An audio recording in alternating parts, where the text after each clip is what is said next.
So just in case, I am recording this, and theoretically we are Facebook Live right now. So if those of you who aren't here, that welcome.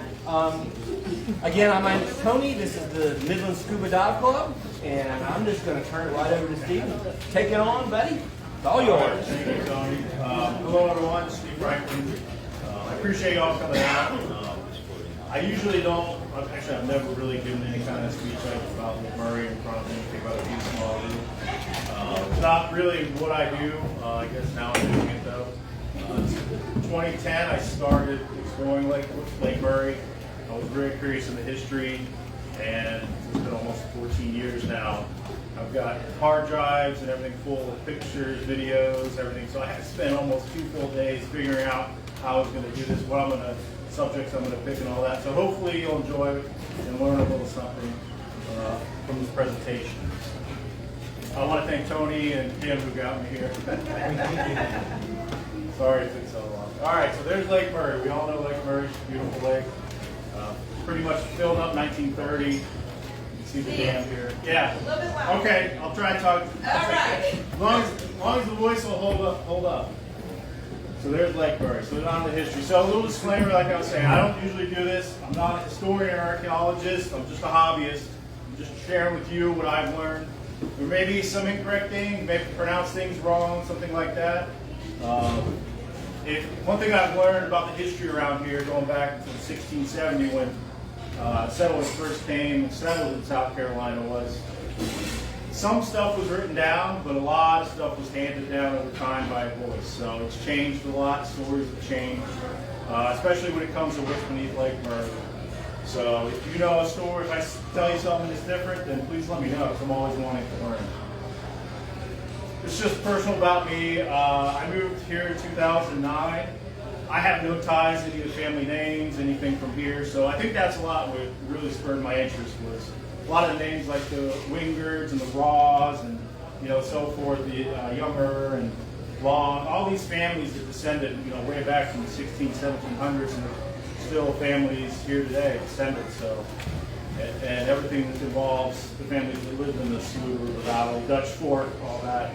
That really spurred my interest. I have no ties to any of that at all. I grew up in Miami, Florida, is where I hail from, and I started diving as a younger lad, a little bit younger because I'm not going to get my age. But I've been diving for a long time, probably close to about 30 years. So I've always been in the water, especially growing up in South Florida. And like I said, I started exploring the lake in 2010. We were here in 29. Really, it kind of started for me was I found a group that would dive over at the dam on Sundays. Mixed group from all over different dive shops, and I would dive with them, and they're like, oh hey, look, there's some railroad tracks, hey, there's a trestle, and it just blew me away. I was like, oh wow, what's all this? I really want to learn what's underneath there. And I heard all these stories, and I didn't know if the stories were true. Like, there was houses, there was trains, there was this. I was like, oh, I want to find out. So that's kind of really what got the fire ignited. So this is the Ed Fettner map. This is one of the most beneficial things that I've used in my search. I've used a lot of different maps. I've probably spent more time reading and searching into history than actual diving. Diving is probably the least that I've done. I spent a lot of time on the lake, going back and forth, looking at a screen, trying to figure out what that is. If I want to dive it, if I think it is what I think I see it is, and I'll show you some scans coming up. With this map, I think Ed Fettner, he's no longer alive, but he was probably one of the most influential people in naming a lot of the islands, Wessinger Count, even Bomb Island used to be Lunch Island, just a lot of history. He knew a lot, and he tried to put as much down as he could before the lake. This map is back there, and you can never find a copy of it. It's a really great map, historically. There is some inaccuracies, I'll kind of point those out as we go along here, but for the most part, he knew where everything was and knew a lot of the history and got it on this map. And that's really one of the main things that helped me find a lot of the stuff. It's another group that really helped me. I work with a lot is the Greater Dutch Fork and South Carolina group. They're headquartered out of the Little Mountain Library. Sue Puller Easley is, if anybody knows her, she's been a tremendous help for me. I've worked with them a lot. They've they've worked with SEG, SNANA, and then now Dominion to get a lot of the resources, a lot of the original maps, they do a lot of the genealogy sector, and they share that with me, and we work together and help find some spots. And then I report back to them, and so forth. I don't know if anybody knows Randall Sheely. He does a presentation. I haven't seen him in a couple of years, so hopefully he's doing okay. But he gives a presentation that's absolutely amazing. He has some of the most amazing pictures and artifacts that I've ever seen. He's collected over the last 40, 50 years. He was beneficial too to helping me learn a lot and where to search, where to look, and what to find. So, and then of course, so around 2010, the story goes, this young man and his wife wanted to start a dive shop. And I happened to meet him. I happened to be the first customer. And we hit it off. He's a little younger than me, about 10 years. We hit it off. He became my partner in crime in this. We decided we wanted to become tech divers. We did that. We explored the lake and everything. That's this dapper young man right here. This will probably be the only time you'll ever see him in any kind of suit or that's John Baker. He's been my partner in crime in a lot of this. Very thankful for him and Amanda for all the years and all their help. So, all right, let's get into it. So the Scuba River Valley, that's what we're going to call it. I know it gets into a lot of names, Dutch Fork, South Goth, all that. We're just going to, the area we're going to focus on, I'll show it to you here.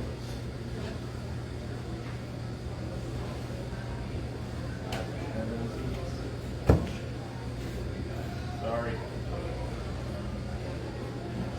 Well, I guess the laser pointer won't work. Anyway, so Bear Creek is right here. Kind of tonight it's focused at everything east of Bear Creek. So when I say Scuba River Valley, just a lot of the stuff we're going to talk about is right in here. So just to generalize, the Scuba River Valley, I'll reference it as that. Even though it might be considered Dutch Fork on the north side, south, anyway. That way the historians don't jump on me over it. Trust me, people do get pretty touchy if you don't pronounce stuff correctly. So, all right, let's go back in time a little bit to the early 1700s, so we can kind of understand how everything was started here and what the history is that we're going to look at and try and find. In 1730, the first survey was done of the Cherokee Trail. So, if you know Old Cherokee Road, that's actually the Cherokee Trail, the Indian Trail for hundreds of years, big trading route all up through South Carolina over to Georgia and the Appalachians.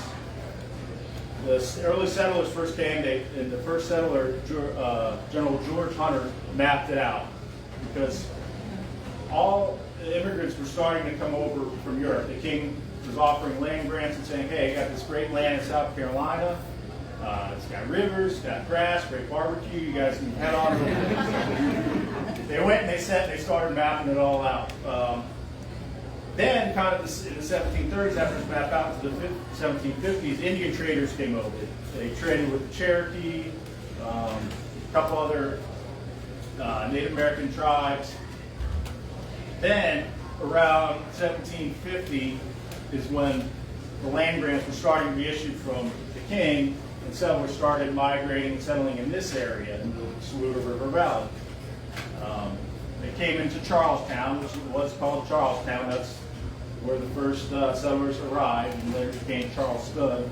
But the actual place was Charlestown. There were people that came over in 1670, but as far as this area is concerned, it really wasn't, the land wasn't really settled until like around late 40s. There were a few small trappers and traders and stuff like that, but as far as families coming over and settling and getting land grants, it was around 1750. So they started coming over. And then also settlers came down from the other colonies up north. On the wagon road came down, which it kind of went through the Appalachians, but there was part of another spinoff that came down here to South Carolina. So you had families that with a name like Turner was actually a big prominent family. We'll talk about that soon, but they were actually from Maryland, so they came down and settled down here. So there was a lot of people from that area as well. So the land grants, so when you would come over, kind of how it worked, if you came over, they would say, okay, per head of person in your household, you get 50 acres. So when I show you the map, you'll see whole numbers of acres, and that's how it was. it kind of depended when you came. The first settlers that came in the 1670 on the first boat, they got, I think it was 150 acres per head. And then after that, it was 50 acres a head. And then later on, before the Revolution, it was back up to, it kind of varied how old you were and stuff like that.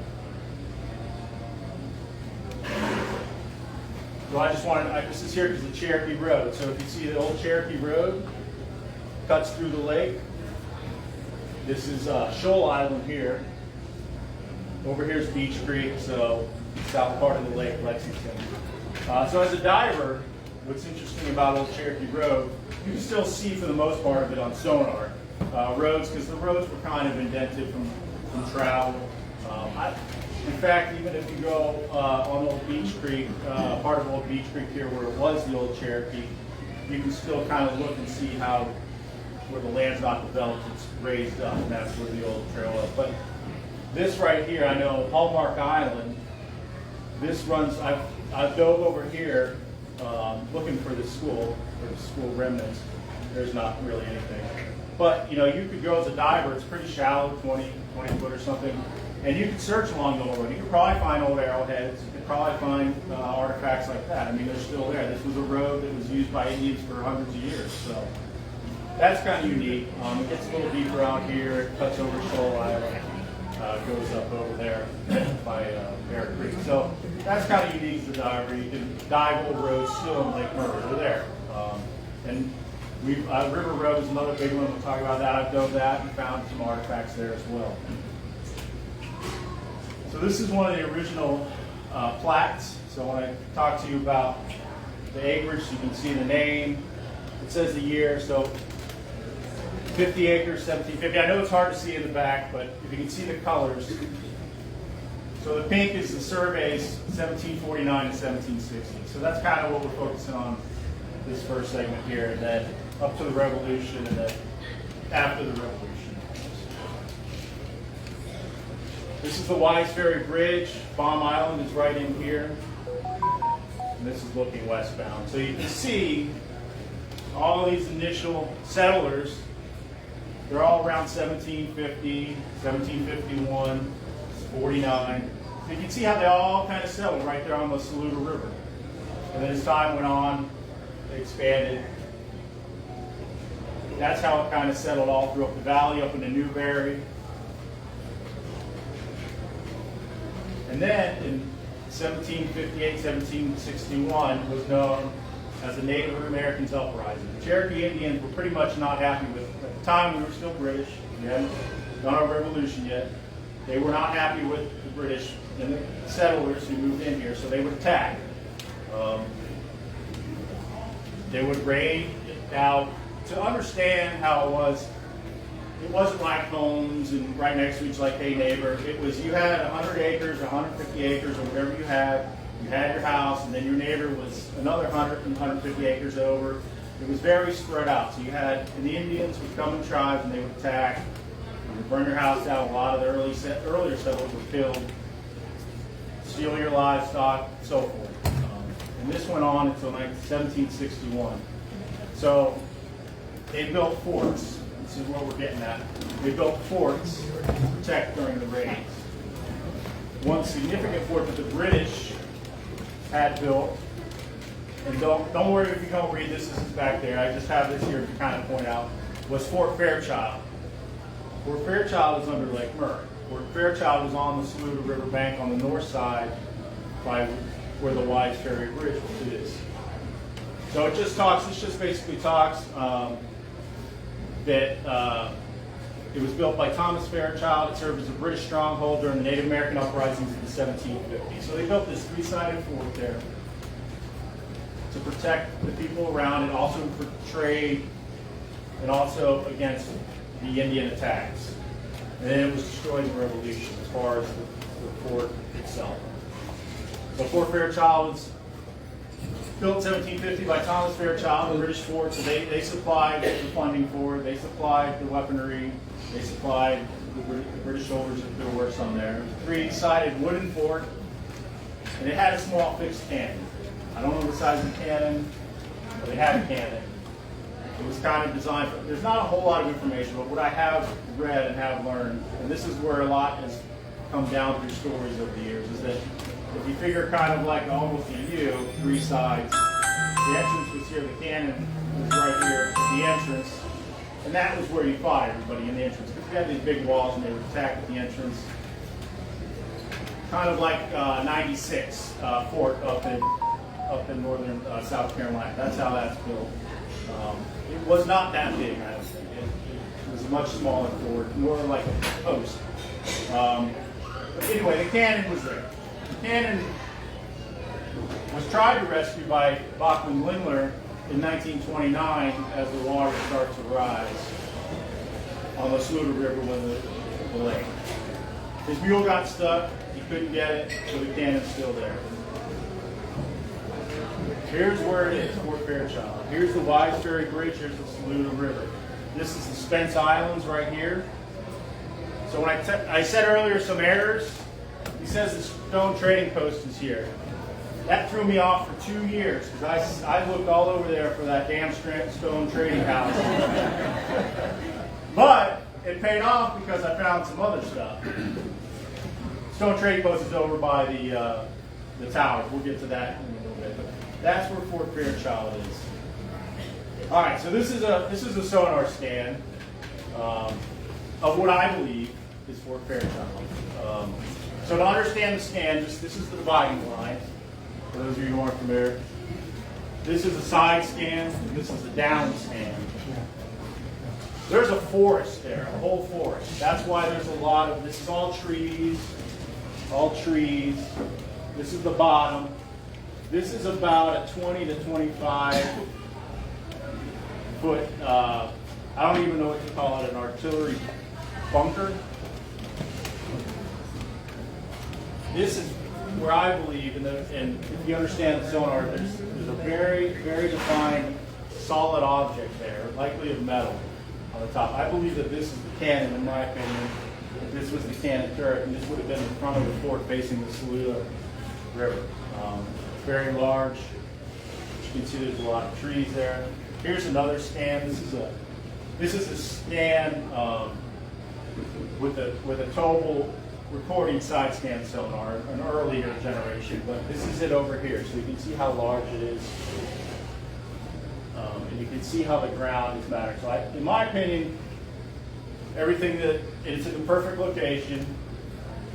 It defines a lot of what I read, so I believe that that's it, and that the cannon that couldn't get rescued is right there. Here's flipped over the same scan so you can understand it better. This is the bottom. This object right here is very defined.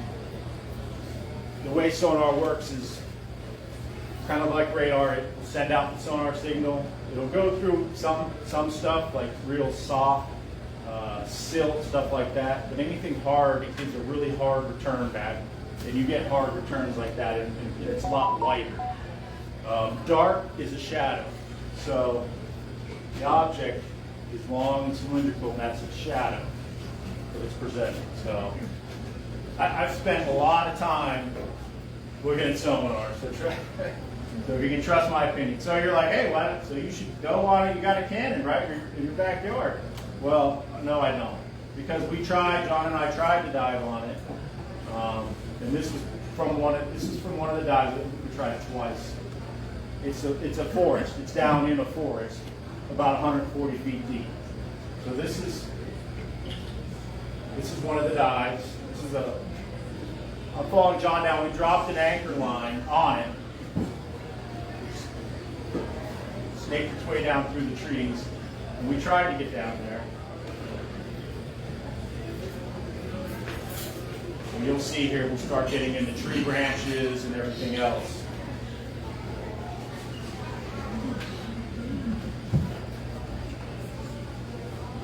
This is only about 5 or 6 feet, it's very murky.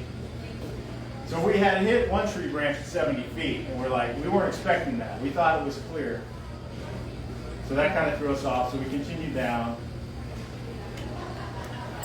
He's in front of me. It's got,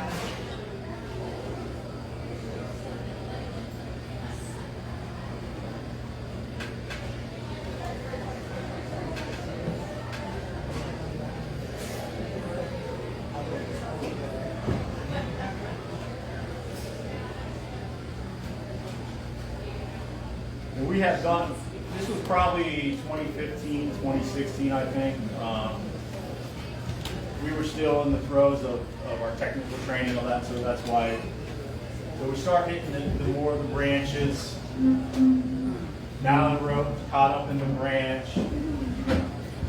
So it's obvious that this is a very hazardous situation. Well, I don't, it's like trying to swim down through a tree. It's not like Jocassee where it's fun and you can see and all that. Obviously you can see how hazardous it is. So eventually we get to the point where like, you just can't do this. I think it's around 120 feet. We weren't very far, but even if you get down there, you're among trees, you touch anything, it's going to silt out. You're not going to see anything anyway, and it's just too dangerous. So this is why I don't have a canyon in my backyard. But I'm alive to tell you about it. Tree one. All right, so that was Fort Fairchild. So will we ever know if that's actually the canyon and that's the fort?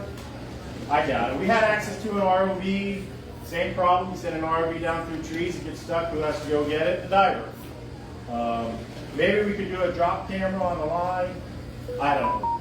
Honestly, I'll probably never go anywhere more with it, but I feel confident that that's it, and we'll leave it at that. The mystery will remain, I guess. So now we had the other settlers who build their own forts. This is an excerpt from the Colonial Forts, South Carolina book. It just says smaller forts were built by the settlers as refuges for the scattered inhabitants. Scattered inhabitants, what does that mean? That means, you know, my neighbor lives a quarter mile, half a mile over there, and then his neighbor's another mile. So somebody would build a fort, or you would fortify your own home from these Indian attacks, the Cherokee Indians. And they were spread all out through here, the Saluda River Valley. And I never knew this until I discovered one. And I discovered it up over, so this is kind of hard to translate into a true map to actually figure out, because it's just, you know, acreage and nothing's super detailed, but, you know, we know Baum Island is right in here, and it's somewhere over in this area. I don't know exactly whose property it's on, but I believe, in my opinion, it's on the Turner property, because Turner also had family out in Newberry and was part of 96 Fort, had their own fort. They built the Turner Fort, which is up by, I can't remember, Silver? It's in Newberry. There's an old Turner Fort that's there. So personally, I believe it's in my cohorts at Dutch Fork, I believe it might be there also. So this is it. So it's in about 25 feet of water. It's in 3 sections. Now remember, this is from the 1700s, prior to the Revolutionary War. So if they knocked part of it down, I believe it might have been something like the old stone house built up into a small fortified they could run into, hide, when the Indians attacked, okay, it was safe. And they had these, so like if you lived in Tornado Alley, you build a tornado shelter. If you lived in where the Indians attacked you, you build an Indian shelter, Indian attack shelter. So, sorry if the pictures aren't the best, got a video coming to show better. But this is a wall, a long wall at the bottom there. You can see a portion section of the wall, and it's all built with old fieldstones, rocks. It's not brick or anything like that. So, definitely equals the time of when the other stone houses were built, which is around 1700s, probably later than that, 1750s. So here's just a short video swinging by. So this is kind of still work in progress. I'm still working with like people I work with at the Dutch Fort. There's no documented anything of any house there in that area or anything, so it's kind of hard to really determine who even lived there, who built this. But they kind of the ones that put on that it would probably be a fort, so a private fort, not a British fort, but by a private citizen. It's full. There's a full debris field.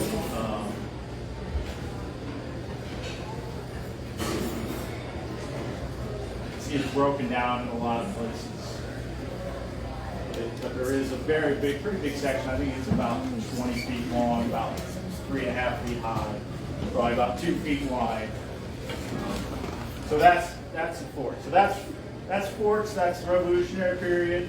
Well, Lake Murray.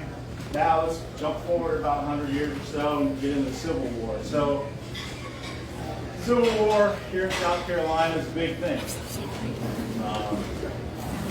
As far as Lake Murray and Scuba River Valley, is there Civil War history underneath there? I don't really know. It's not something that I've studied. I don't think there's any major battles, anything like that. I was not something that I've been actively kind of searching out. I've been more interested in the home sites, cemetery, stuff like that. But when someone found a cannonball in Lake Murray, it drew my interest. So just to rehash real quick, Sherman's march up to go burn up Columbia, he came from the south there. He crossed over into Columbia by the riverbank zoo there. But there was a regiment or two that did not go into Columbia. They stayed out of Columbia. You can see that because General Slocum, he stayed to the west of Columbia. He likely camped there for a couple days while Sherman did his thing and burned things down, and then they continued onward. It is believed, and this isn't just my belief, this is what I was told in Allegheny, that they camped off of Bush River Road right up there by Susie Ebert Island, right where that circle's at. This was a major road back then that went right into Columbia. It joined River Road and went into Columbia. So it kind of makes sense. If he needed to resupply Sherman, he could easily do it. This is a little bit closer look. So this is Susie Ebert Island here, and this little peninsula here is the Lake Murray Power Squadron. The cannonball was found right here, and I've been told that they camped in this area here. This was where the old road here, Bush River Road, used to go. It's now Johnson Marina Road. Here's the cannonball. So it's legit. They blew it up because they weren't sure. There's a picture of when it was found before. Now these aren't my pictures. This is from the lady that found it, 2019. I didn't know her. I just got the pictures from the internet, and that immediately spurred my interest. And I was like, oh, I got to go find something. So for divers aspect, this is a navigation chart here. And this kind of helps me believe the claim that they did. So the road came up through here, right up here and up here. And the cannonball was found right here. So this is very kind of a gradual sloping. Would be a good area to camp back then. It's real shallow out here. This, I believe, was an old pond based on the bathymetric data there on how it kind of sinks in. We had a creek that ran through here, a creek that ran through here. So it's plausible. So if you're a diver, you know, this would be a good area to check out. Look for artifacts. Bring a magnometer or a metal detector. I kind of searched over here. Searched over here. I had a little cheap Chinese metal detector that kind of just vibrates and beeps. I found a few things I'll show you. No cannonballs. If you do dive here, I do want to say though, this is a very used thoroughfare. Liberty on the Lake is up here, and a lot of boats come through here to avoid having to go around here. In fact, that's a highly prone accident point. I think it was just even a couple of years ago, there was a boat that got ran over and the guy died, unfortunately. But there have been a lot of boat accidents in there, especially at night. So if you do dive, definitely, I wouldn't do it on the weekend in the summer. So I go there. This is what I found, except that this I found in winter. So I was like, well, it's not a cannonball. I don't think they had adjustable wrenches in the Civil War. Unfortunately, I think this is from one of the boat accidents. The tools fell out of the boat. There was even a boat that got hit and drifted a little and sunk, but it wasn't recovered. So that's what I found. I actually, for fun, did electrolysis on this for a couple months. And you can see Georgia's big, South Carolina, all have man-made lakes. All have lakes that were once towns underneath. And there's all kinds of rumors. Oh, you know, Grandma didn't want to leave her house until the waters were coming up in, and then she walked on and stepped on the boat, and that house is still there. It's okay, maybe. I have yet to see any full houses except up in Jocassee. That's only because they got a restraining order on the power company. The power company legally couldn't do anything before the lake flooded. And really, I've even read a full book on Georgia. There's a lot of rumors, but there's only one house in Lake Lanier, a concrete house that still stands there. As far as Murray, in this Little River Valley, probably 99% of the homes were wood. And a lot of the homes would be within the 20 to at most 30-foot deep range. So if a house was left, it would probably be sticking out. I doubt it would even last this long because it would. But the thing too is to consider in 1929, this wasn't a land of everybody's rich and has all kinds of money and they're paying us $1 million for our new lakefront home. We're going to leave and go build a new mansion. No. There was a lot of poverty. What they had was what they had. So they tore down the foundation was. Some bricks from the chimney. They had to knock the chimney down. So there's not any standing homes in Lake Murray, except for the stone house, which is a whole unique story on its own, because that was part of the Ford Revolutionary. But as far as home sites, as far as I know, and I'll be happy if you correct me if I'm wrong, there's no standing homes. There's no church steeples either. That was put there by the boat operator. Today, everybody looked at the church steeples looking out. If you know what I'm talking about from a few years ago. All right, so Job F. Wingard. He was one of the prominent. This is probably one of my favorite sites to dive. Because every time I dive, I find something new. There's a lot of artifacts there. There's a lot to see. It's just very exciting. And it's shallow. It starts around, depending on the lake level, it can be 13 feet. It could go down to about 30, depending on where you get around it. It's there. That's Job and his wife and his kids. I think this was his second wife. So that's why he's old, heck looking, and the kids are young. So. Anyway, so this is the house. It sat on kind of esteemed citizens around here. He fought the Civil War for Lexington. And like I said, he's buried under the lake in the Winter Cemetery. So where's his house? So this is Baum Island. You can see that it's up here. This is River Road. So River Road was like Sunset Boulevard of its time. That was how you got everywhere.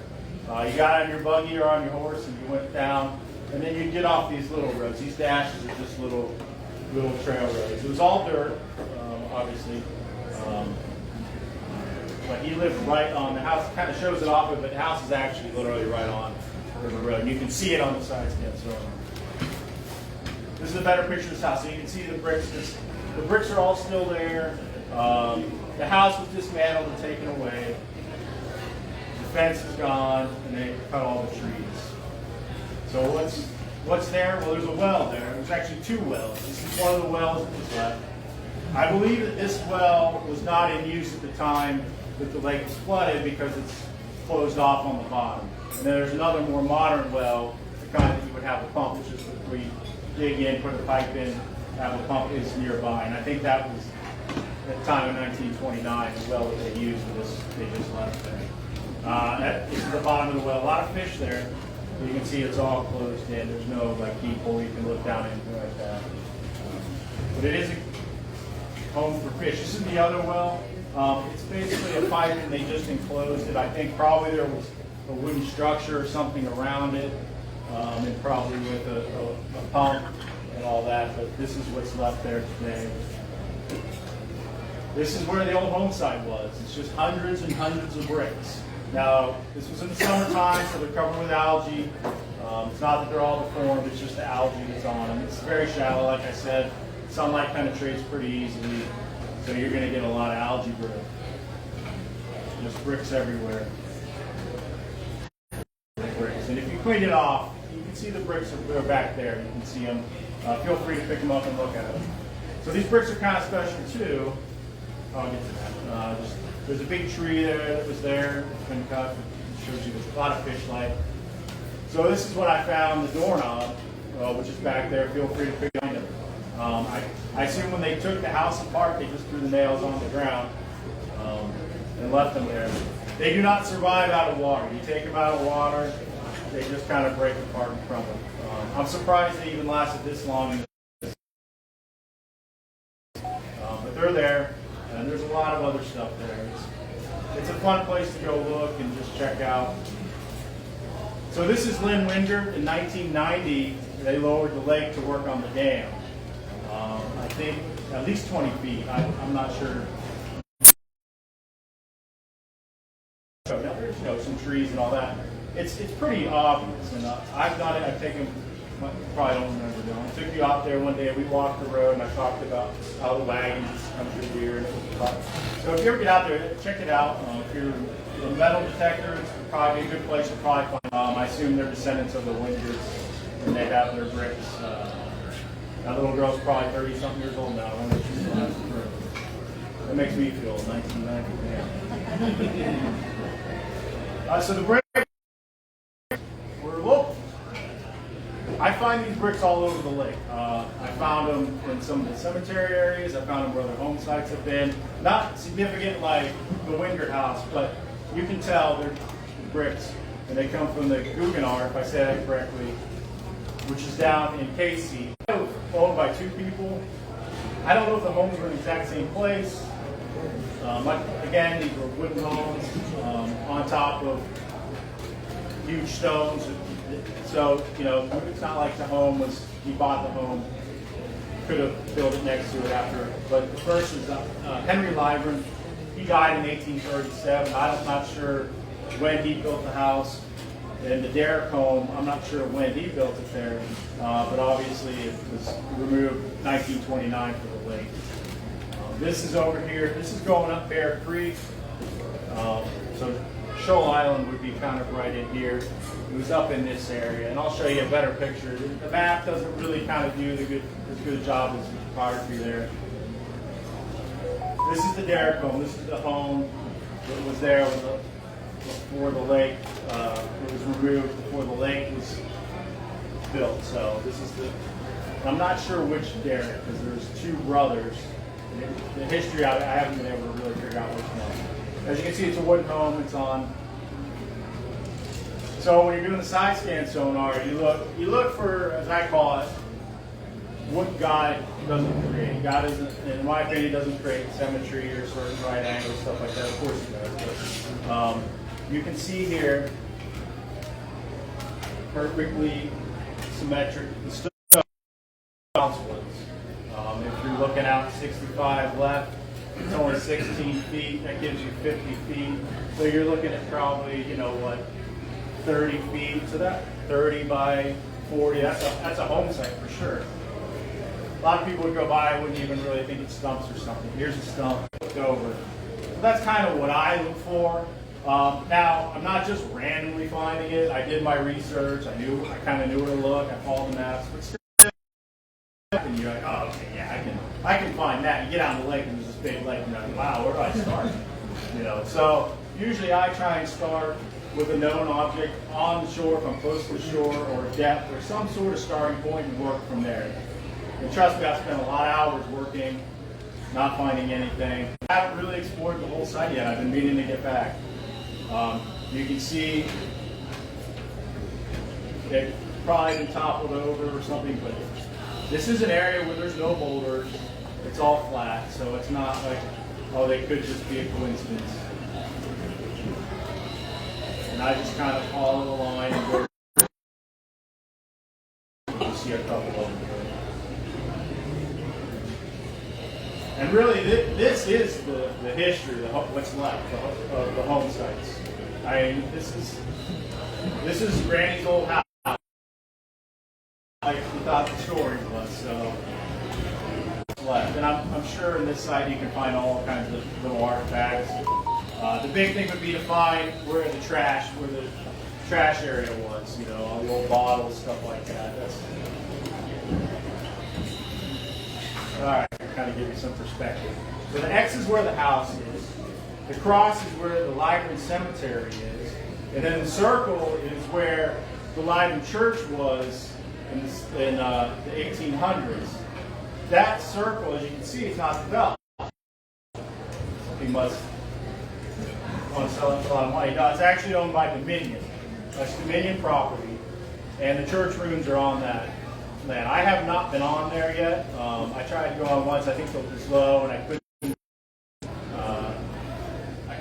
I think I had to walk in some mud, and I wasn't. But that's Dominion property. Just like most of the property, you should be fine if you wanted to go check that out. The property line exists over here, so I think as long as you stay where the woods are, if you're curious to see if you can find the old church ruins, disrepair. I believe it was an old wooden church on concrete or stone foundation, and eventually probably was just dilapidated, fell apart. So the ruins are on the land. What you'll be able to find. Probably best to go in the winter when a lot of the vegetation is there. For the cemetery, though, there's 15 graves. It's outlined by rocks. It's kind of on a sloping hill. There's only one grave marked, that's George Libran, and then there's 14 marked by. This is the cemetery on side scan sonar. So you can see it's outlined. That's how I found it. That's what I was looking for. As soon as I saw it, I knew, hey, that's not natural. This is just the names of the people that are buried there.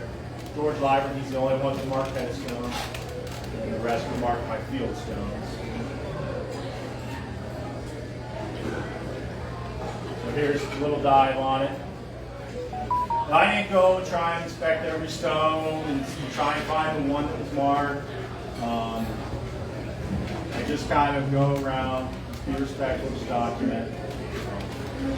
Some of these older stones too, especially in the poorer communities where the old rivers, in some aspects, some may have taken the time to cut out a stone. There's some stones I find here that look like they maybe have been shaped, I don't know.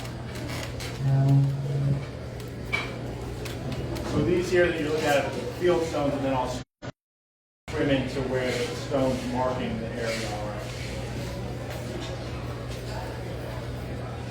Which are here. Those are them.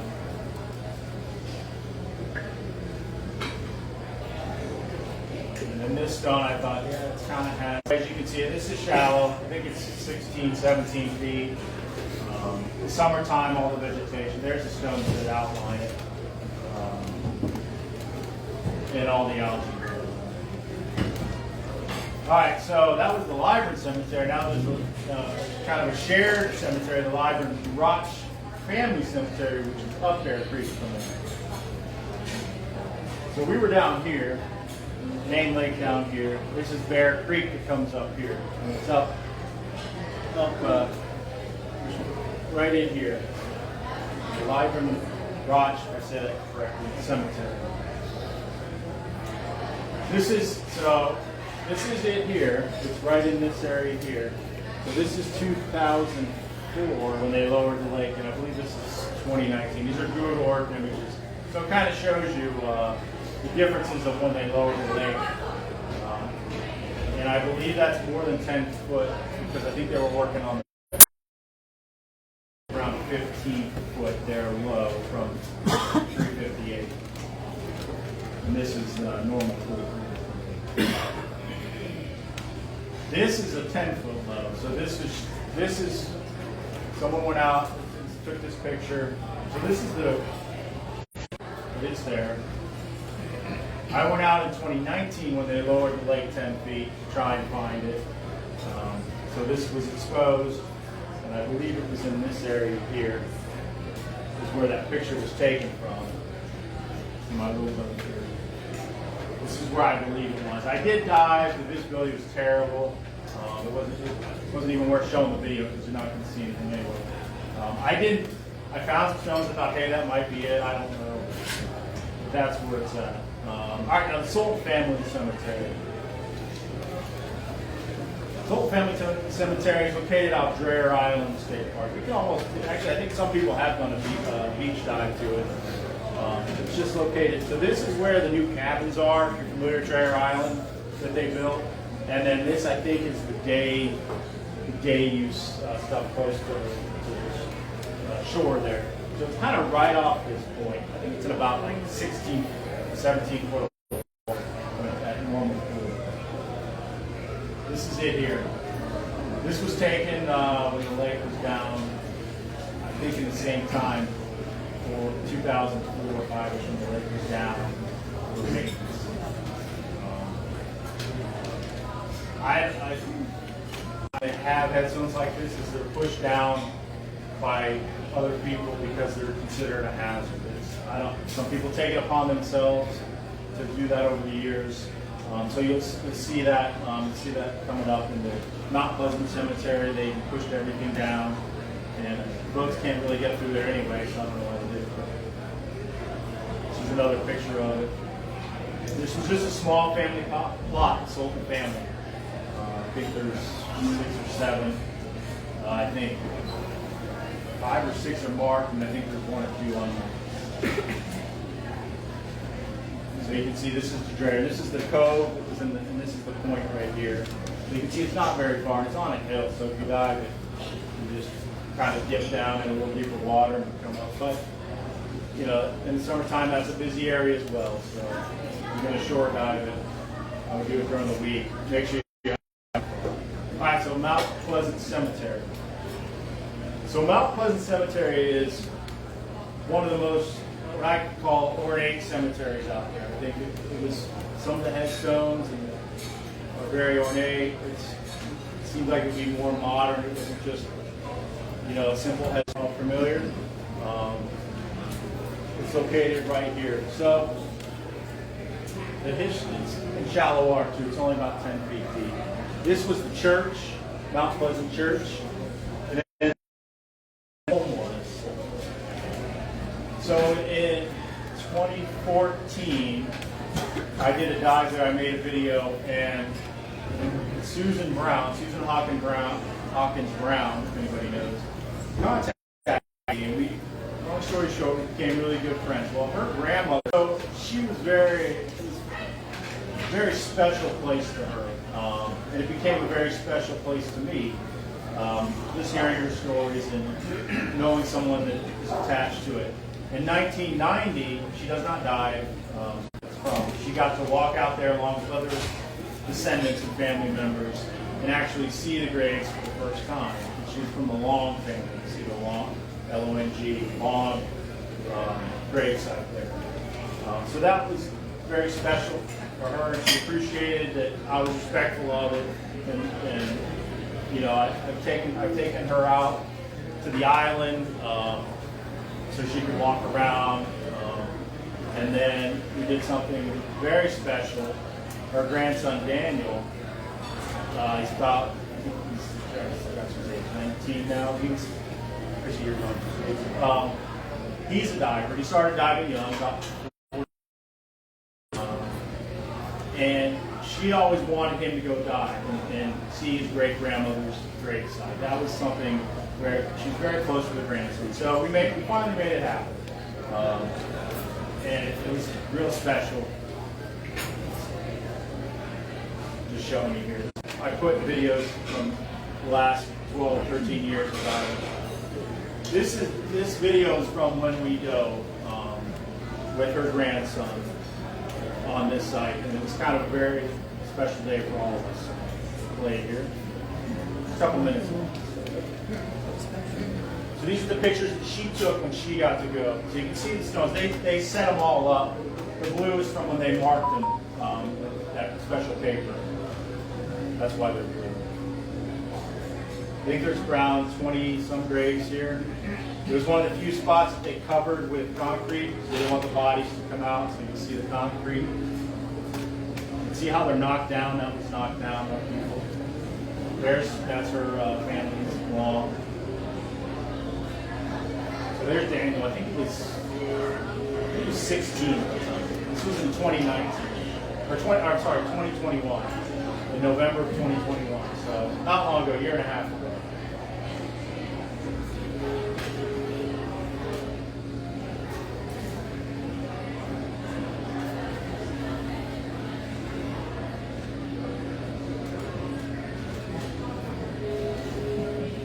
Little intro here.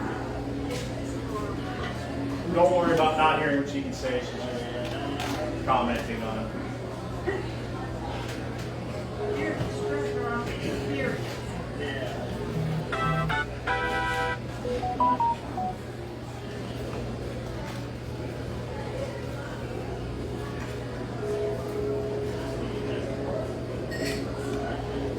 he had never dove from a boat like this in the lake, so he's a very good diver for his age. I was really impressed. In fact, I think this was his first backflip. He's natural.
Yeah, so a real special day, you know.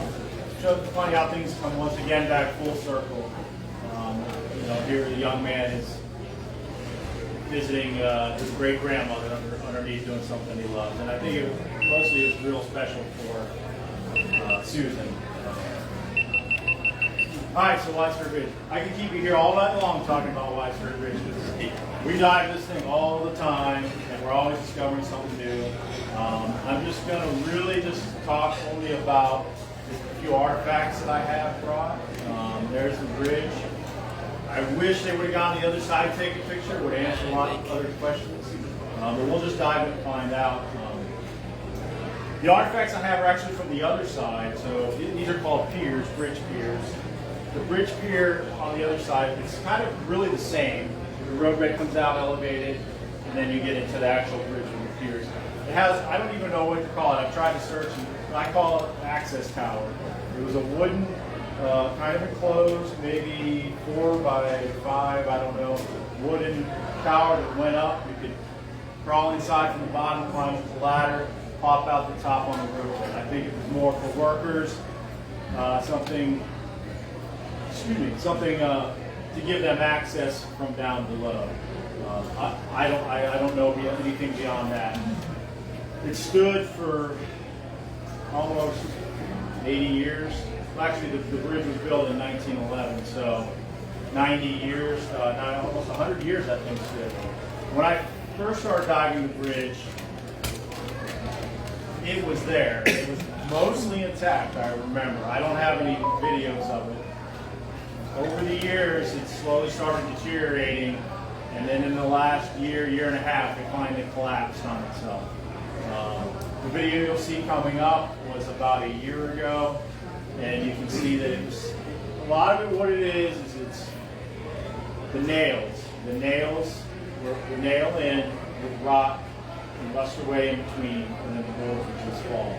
And eventually enough fell and the structure collapsed in on itself. The artifacts we recovered was from the bottom. The bottom was down by the riverbed. The access door hatch was buried up to just the hinge. And we talked about it, and I said, I think we should recover that because really not a lot of people are down here at 140 feet diving around and they'll see the hinge.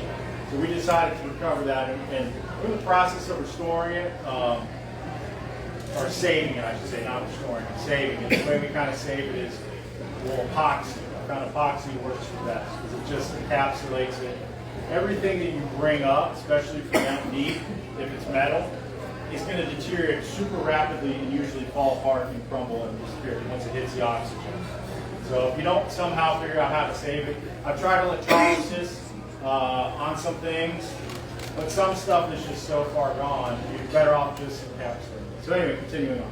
So that's all I'm going to say about the Wise Ferry Bridge. I'll save that talk for another day because I've got so many videos, so much stuff on it. It's insane.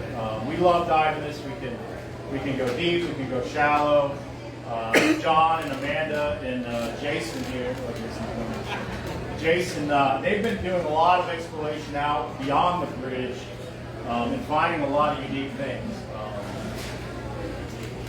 So if you look on it, they post some stuff on Facebook, all that.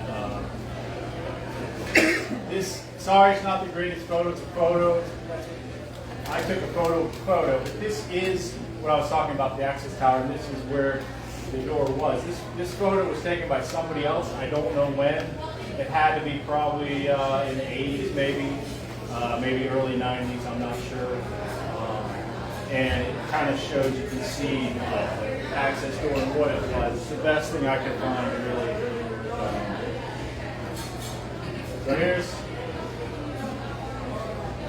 So this is John and I. We're just coming over. This is the top of the pier, the concrete pier, that started the northern side of the bridge. This is about, John, what is it, 110 here? I can't even, 110.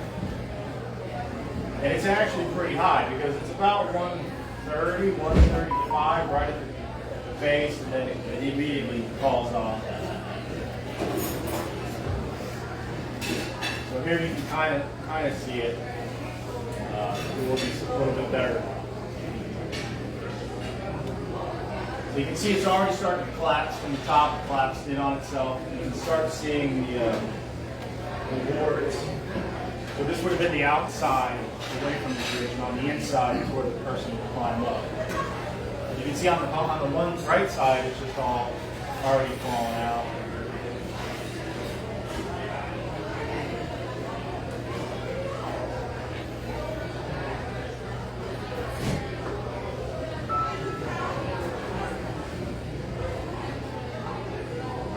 Those boards back there, feel free to pick them up and touch them. I just don't mess with the hinge. It's kind of frozen solid. It could break off. So there it is, a little bit better.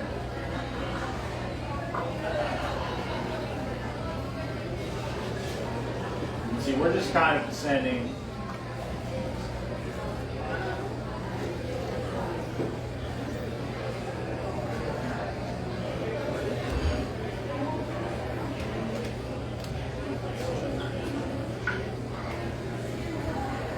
There, when we reach the bottom.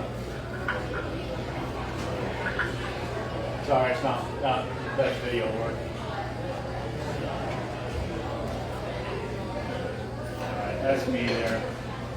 Anyway, so that's the artifacts that's there. I just wanted to Winger Family Cemetery. So I looked forever for this.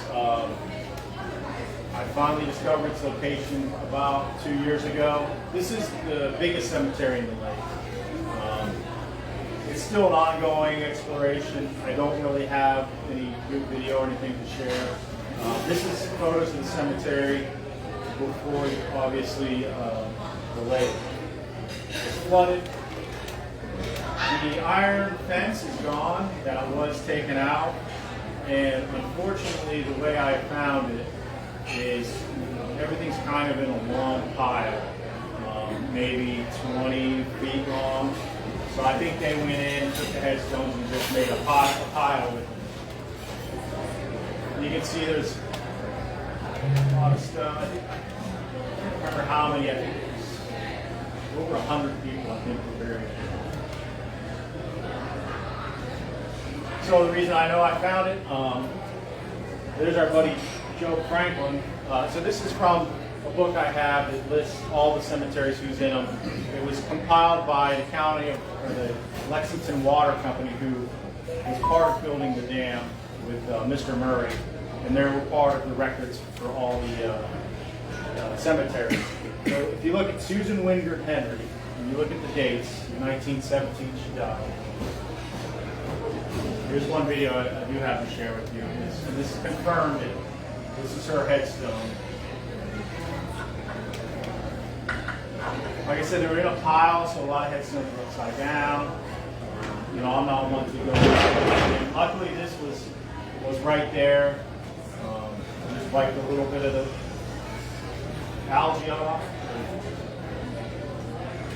1917. Boom. So I was very excited to find it. I've been looking for this Wingert Cemetery for a long time. Looking in the wrong place for a long time. And finally got some good intel from something I read. Alright. To finish up, the stone house.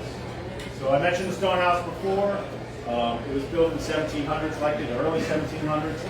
It's not the only one of its kind. There's one in Newbury, and then there's one somewhere else. I can't remember exactly where.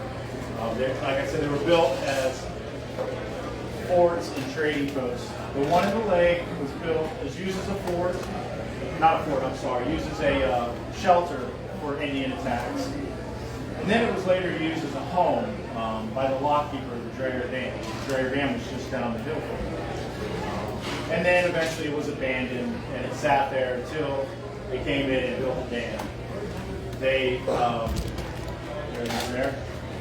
removed the roof, they did remove the windows, and they removed the door. And I don't know what was inside.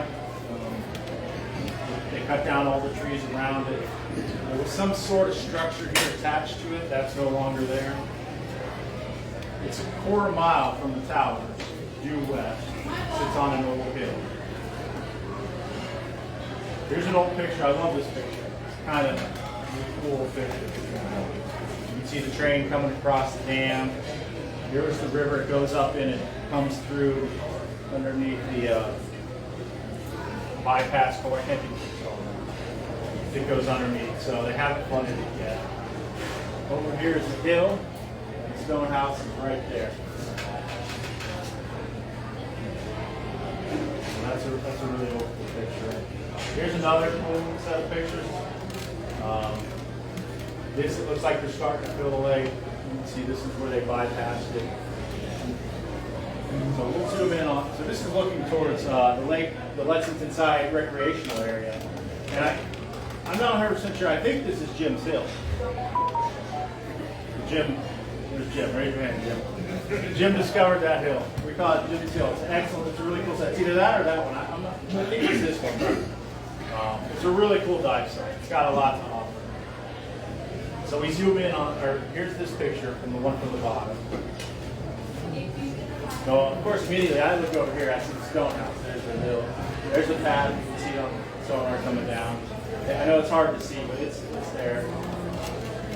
And then this is a lot of the construction equipment, the mills and everything else that they built. And, I've looked on sonar all over there. Any building is not there. You can see shapes and remnants of the earth where it was, but that was all taken out. I had tried to, got to zoom in there, but there it is. There it is on sonar. 12 by 12 building, 2-story, two chimneys, 2 fire escapes. All right, so we'll end here. This is a video. Really, pictures just don't do it justice.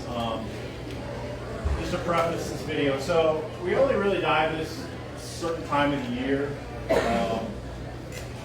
when the lake starts turning over, it pushes up from the bottom. It usually happens near the middle end of September, and it lasts for about 2 to 3 weeks, where you get amazing viz down deep. It's almost like flying out of the clouds and into clear, and you can actually see the thermocline. You can put your hand up in it, and you could not see your hand.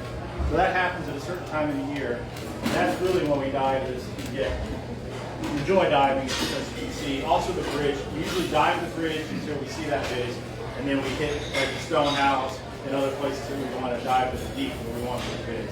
That's kind of how we do it. So this video was taken. It's the best viz I've ever had there. And the other diver, Jim and I, go with. So this is that video. And we'll end this video.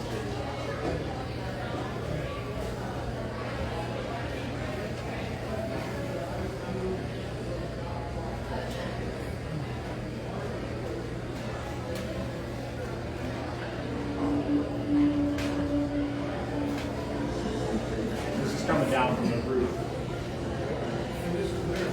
Yeah.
All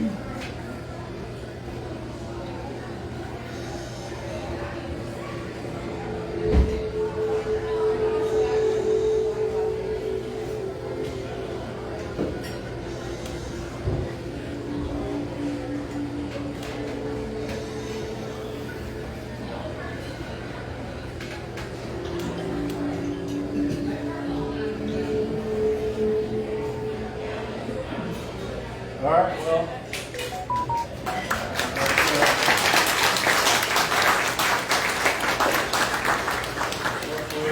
Maybe somebody learned something.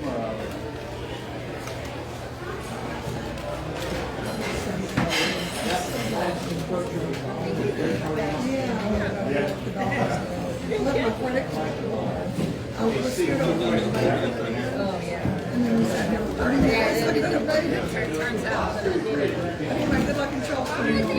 See you next week. All right. Very good. But the question was, is on the Wise Ferry Bridge, is the dam on the right or the left?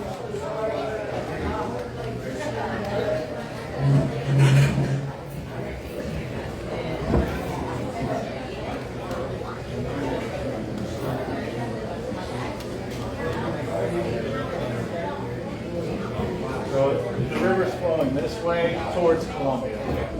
South, north, actually more a little northwest, south, east, but the north side of the river, south side. Which side? It's up here off. It's going to be on the other side. Yeah.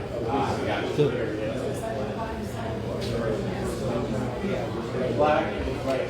The 1911, that is right here in the middle, right there.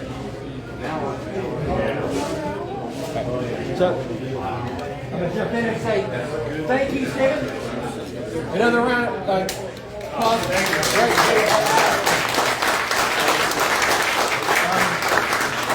So my GoPro died about, I don't know, about 10 minutes ago. So if any of you have recordings and you want to get them to me, I can patch them in with this. It'd be great. Facebook Live kept going, at least kindly. It kept dropping in because it said it lost the connection, but I hope we got there good. So I hope everyone had a chance to enjoy that. So stop this now. I'm stopping the recording now. Maybe. Thank you. Thanks, Tony Brown. Appreciate